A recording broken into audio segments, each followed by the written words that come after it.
Olá, aqui é o professor Vitor Araújo e vamos agora falar sobre extremos condicionados e depois do método dos multiplicadores de Lagrange. Problemas de maximização ou minimização para funções de uma variável no intervalo AB são resolvidos achando pontos de máximo ou mínimo local no interior do intervalo e comparando os seus valores com os pontos na fronteira do intervalo. Ok? Então, digamos, nós tomamos os pontos críticos, calculamos o valor da função nos pontos críticos, olhamos os pontos extremos, calculamos o valor da função nos pontos extremos e verificamos qual é o maior, qual é o menor e achamos o máximo e mínimo. Para uma função f de x, y no plano, o intervalo AB é substituído por uma região R do plano e passa a ser necessário considerar o bordo desta região. Okay? Que tipicamente é uma coleção de curvas regulares, mas que pode ter pontos na função da derivada ou onde o bordo não é uma curva regular. Então é possível, por exemplo, termos pontos como este aqui. Neste ponto nós não temos derivada. Temos, se nós olharmos para o interior desta curva aqui, desta pétala, né, temos vários pontos aqui. A origem, né, é um ponto onde nós não temos a derivada definida, não tem reta tangente do bordo. Né? Então, o bordo pode ter pontos onde não é derivável ou o bordo pode ter pontos onde a curva não é regular.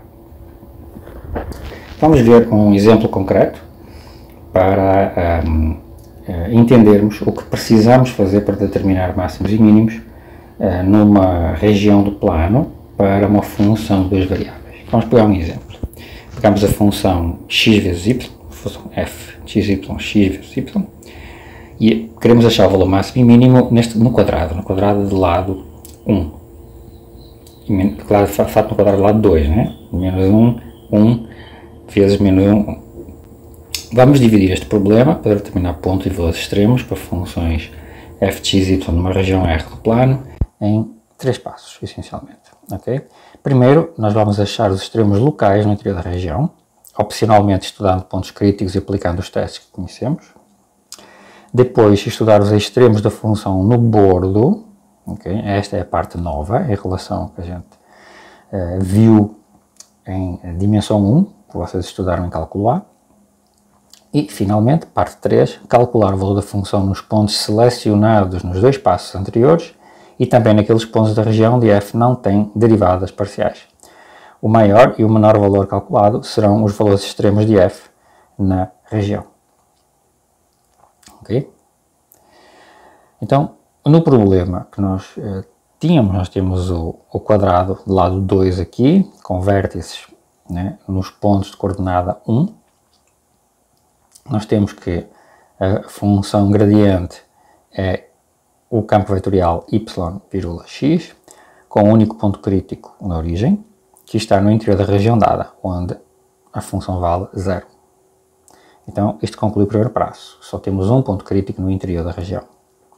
O bordo da região é uma coleção de 4 segmentos de reta, que eu chamei aqui A, né, B, C e D, como na figura. Então, nós vamos parametrizar cada um deles, como indicam as setas, estas setinhas aqui a tracejado, e calcular o máximo e mínimo de f em cada um destes pedacinhos. Okay? Então, por exemplo, passo A. Para A, nós temos que estamos no bordo superior do quadrado, então temos pontos do tipo x1, y igual a 1 e o x entre menos 1 e 1, onde a função vale simplesmente x, e, portanto, no intervalo menos 1, o valor é 1 e o mínimo é menos 1. Para o lado B, vamos recordar, o lado B, neste lado aqui, temos o bordo direito do quadrado, então temos f1y, com y entre menos 1 e 1. O valor da função aí é y, logo o máximo é 1 e o mínimo é menos 1 também. Certo? Para a região C, estamos no bordo inferior do quadrado, temos os pontos de forma x menos 1, onde a função vale menos x. Quando nós variamos o x de menos 1 até 1, temos de novo máximo 1 e mínimo menos 1. E finalmente, o bordo esquerdo do quadrado, temos pontos da forma menos 1y, com y entre menos 1 e 1, onde a função vale menos y. E da mesma forma, o máximo é 1 e o mínimo é menos 1 para o y variado neste intervalo. Okay? Concluímos o segundo passo. Nós achamos que os valores máximos e mínimos no bordo, o máximo é 1 e o mínimo é menos 1. Finalizamos com o terceiro passo. Como f é derivável em todos os pontos, em todas as ordens, basta comparar os valores obtidos para concluir que f assume em R o valor máximo no bordo, os pontos, nestes pontos aqui, e o valor mínimo no bordo, nestes pontos. Okay? Já que o único valor crítico da função está na origem, ela vale 0, e nós não temos outros valores para testar. Nós não temos valores onde a função não é derivável, não temos valores onde algum ponto do bordo especial onde nós não podemos aplicar máximos e mínimos, né? Nós não podemos achar máximo e mínimo, ou temos alguma dúvida. Não existe nada disso, a função é diferenciável, todas as ordens, o bordo foi estudado completamente, ok? Então está resolvido o problema. Nós verificamos os pontos no interior, os pontos críticos no interior da região e olhamos todos os pontos do bordo. O bordo aqui é um caso relativamente simples, né? Então foi fácil de estudar. Um caso um pouco mais complicado, determina os valores extremos desta função, x² mais 2y², no disco. O disco é o conjunto dos pontos do plano, tal que x² mais y² menor ou igual que 1. Portanto, é a circunferência centrada na origem de centro zero, em raio 1, e o interior da circunferência, é o disco. Então, passo 1, determinar os pontos críticos no interior da região. Bom, está aqui o gradiente, o ponto crítico é apenas a origem, onde a função vale 0. Okay? O bordo é a circunferência de centro zero e raio 1, e eu posso parametrizar a curva. Esta curva que é a circunferência de centro zero e raio 1, eu posso parametrizá-la por esta expressão, cosseno de t seno de t contente 0,2π. Então nesta curva, f vale, é só substituir x por cosseno de t, y por seno de t, vale cosseno ao quadrado de t mais 2 seno ao quadrado de t, que é a mesma coisa que 1 mais seno ao quadrado de t. E agora eu posso tentar determinar os máximos e os mínimos desta expressão com o t entre 0 e 2π.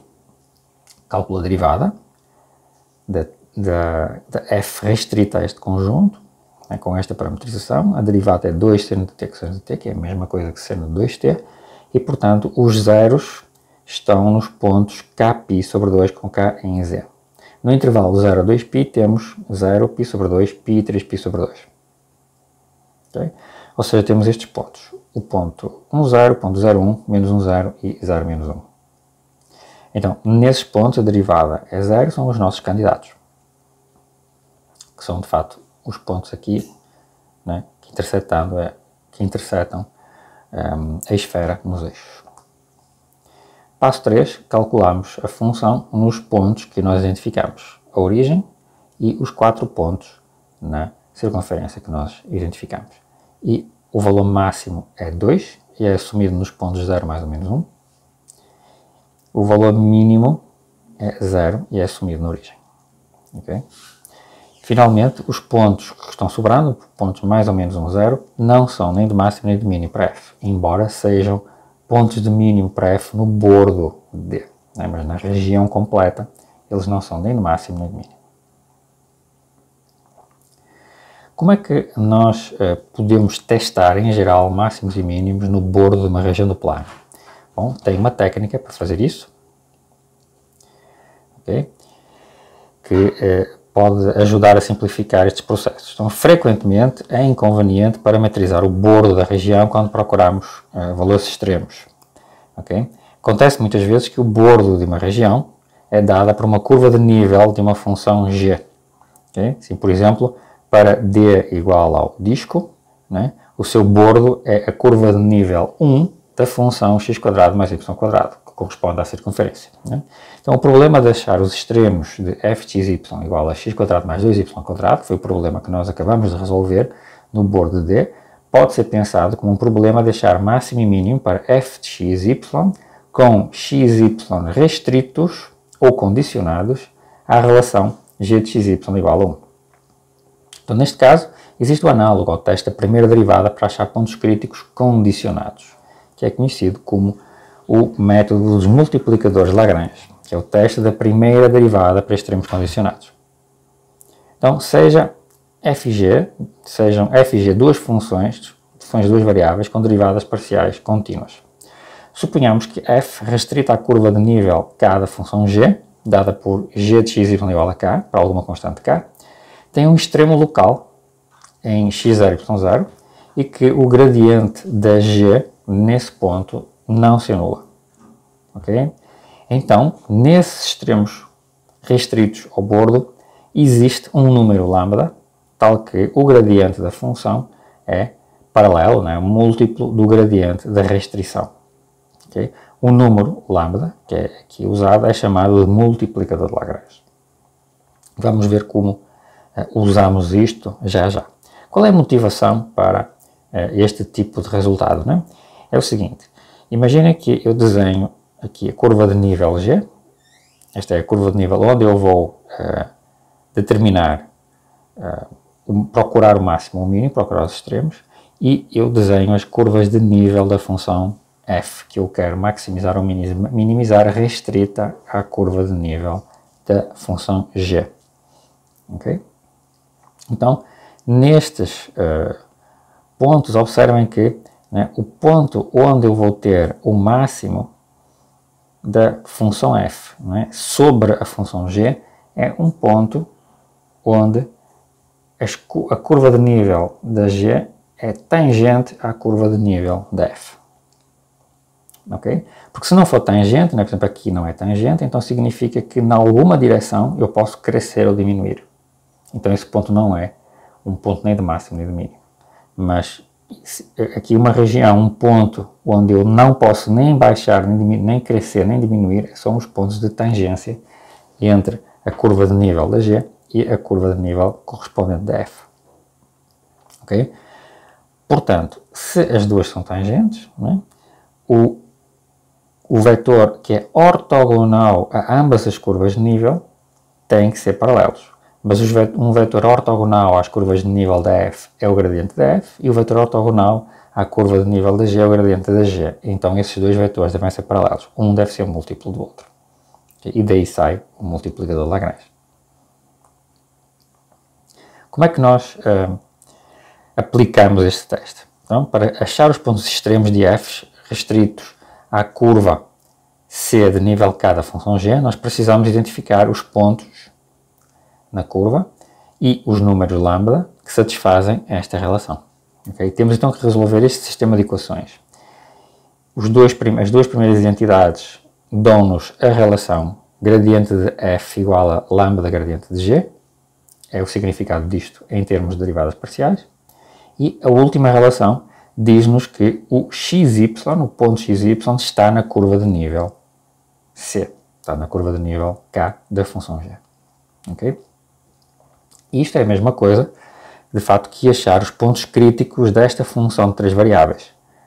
f de xy menos lambda vezes g de xy menos k. Ou seja, se eu olhar para o gradiente desta função e igualar o gradiente a zero, eu obtenho exatamente estas relações. São equivalentes, estas duas relações. Então, para determinar os pontos extremos de uma função, sujeito a uma condição, g igual a k, né? O que é que eu faço? Acho os pontos e os números lambda que satisfazem esta equação. Né? Derivada parcial de x igual a lambda vezes a derivada parcial de g em relação a x, a mesma coisa para as derivadas parciais em relação a y, e o xy tem que estar no nível k da função g. Okay? Ou achar os pontos críticos desta função especial. Então, vamos ver um exemplo de aplicação. Okay? Então, determine os valores extremos da função x² menos y² ao longo da circunferência S de centro na origem e raio 1. Então, a circunferência S é a curva de nível g de xy igual a x² mais y² igual a 1. E, portanto, nós precisamos de achar x, y e lambda que satisfazem as relações que nós vimos antes, que traduzidas com as funções e as derivadas parciais delas que nós temos aqui, resulta neste sistema. Okay? Então a primeira equação, por exemplo, nos diz que ou o x é 0 ou o lambda é 1. Se o x for 0, então a terceira equação nos diz que o y é mais ou menos 1. Ok? Portanto, se lambda for 1, a segunda equação vai implicar que o y é 0 e a terceira equação garante que o x é mais ou menos 1. Então já temos 4 possibilidades. 0 mais ou menos 1, 0. E nestes 4 pontos nós temos estes valores de f. Então os valores máximos e mínimos de f com a restrição dada são mais 1 e menos 1, respectivamente. Mais um exemplo. Determinar os pontos da curva x à sexta mais y à sexta igual a 1, mais próximos e mais distantes da origem. Okay? Então vamos procurar os extremos desta função. A função x² mais y², sujeitos à condição x à sexta mais y à sexta igual a 1. Então o sistema de equações dado pelo método dos multiplicadores de Lagrange é este sistema. 2x igual a 6 lambda x à quinta, 2y igual a 6 lambda y à quinta, x à sexta mais y à sexta igual a 1. Ou, colocando todos os polinómios no mesmo lado, nas duas primeiras equações, nós simplificamos, colocamos o x em evidência e o y em evidência, então nós vemos que ou o x é 0, pela primeira equação, e portanto a última equação nos diz que o y é mais ou menos 1, ou o y é 0 e, portanto, a última equação nos diz que o x é mais ou menos 1. Okay? Então já temos estes candidatos aqui. 0 mais ou menos 1, 0. Ou x e y diferentes de 0.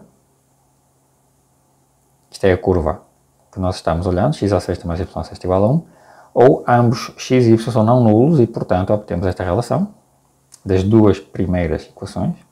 Mas isto implica que o lambda não pode ser 0, porque se o lambda fosse 0, viria 0 igual a 1. Okay? Então, lambda não nulo implica que x à quarta igual a y à quarta, da relação aqui de cima, e, portanto, o x é igual a mais ou menos y. E da terceira equação obtemos que 2x à sexta é igual a 1, ou seja, x é igual a mais ou menos a raiz sexta de 1/2. Obtemos assim mais os seguintes candidatos para os pontos críticos. Né? Calculamos o valor de f nos pontos identificados e obtemos estes valores aqui e vemos que o máximo, né, está aqui e o mínimo está nestes pontos. Então os pontos mais ou menos raiz à sexta de 1/2 são os mais afastados da origem sobre a curva dada, né, que era o que tinha sido solicitado no início. Vamos em seguida ver mais exemplos de aplicação deste método, utilizando agora o método no meio do processo para estudar os valores máximos e mínimos de f numa região, e não apenas no bordo.